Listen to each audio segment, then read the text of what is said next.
right, cool. So this this video is about a postural exercise, corrective exercise, whatever you want to call it, to help with forward head carriage. You can kind of do this anywhere. I do this in my car a lot, you know, as I'm driving to and from, right? I just do the same thing. So you can really do this anywhere, but this is how you ideally want to prep for it. And actually to prep for it, you want to soften the tissue. So what we're addressing around is forward head carriage, right? This, you know, this neck position right here, right? There's a few muscles that pull you forward into it, and a few muscles that typically are weak. At least that's what the theory is. That, you know, some muscles are tight, pulling you into it. Some muscles are weak, not helping you pull out of it. So first thing I want to do is kind of loosen up the tissue that tends to pull you into it. So these muscles on the side of the neck, these big muscles called the sternocleidomastoid that kind of pull forward. There's a video on this on my YouTube channel on how to stretch these, the sternocleidomastoid and the scaling muscles. You can massage them too. I personally just find that stretching tends to work better for me.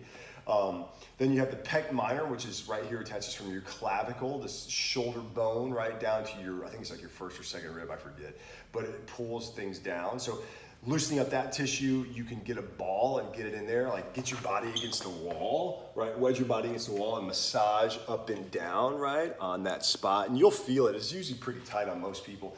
And then massaging the suboccipital muscles, which are these muscles like back in through here that attach your skull to your neck.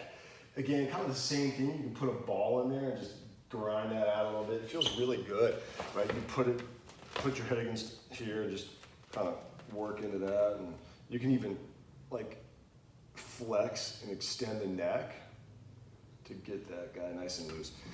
Actually feels really, really good. Then, so do that prep work prior to soften the tissue. That's ideal. Again, sometimes I do this in my truck, so you don't have to, and you can still get some benefit from it. So then what we're going to do is we're going to soften the knees a little bit. You're going to flatten out your back against the wall, right? That'll probably exacerbate this if you have this. I do, as you can see. So then what we're going to do is we're just going to think about just pushing the chin back. This is often called like a chin tuck.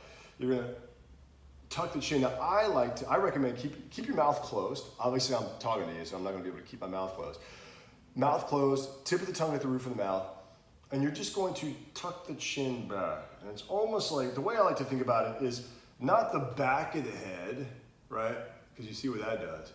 You want to think the back of the neck, or the base of the neck, you want that to move towards the wall, all right? And then, so from here, like, so moving that into position. And often it's recommended to do that, and then release, do that. I like to hold it. And try to get these guys to relax. Try to get your back to loosen up a little bit. Try to get your abs soft. So you have to work these deep neck flexors.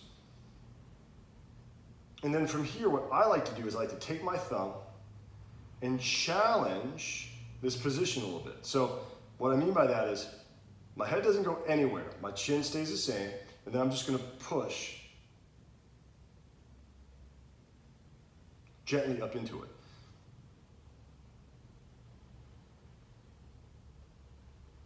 And if you're doing this right, you're going to feel these guys turn on a little bit. If you're cranking down really hard, you're going to feel these guys turn on, which is not what we want to do, right?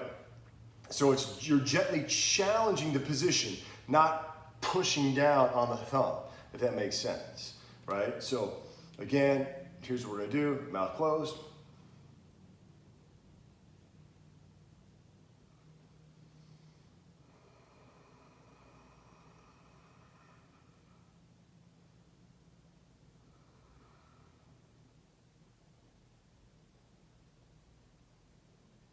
And as you see, you do it, it's subtle. 3 to 5 deep breaths, relax out of it, do it like 3 times. So 3 times, 3 to 5 breaths. Again, it's subtle. You're not trying to crank down or you're gonna feel these guys engage, right? You're just finding position and then just gently challenging it. And that's it. All right, hope this is helpful.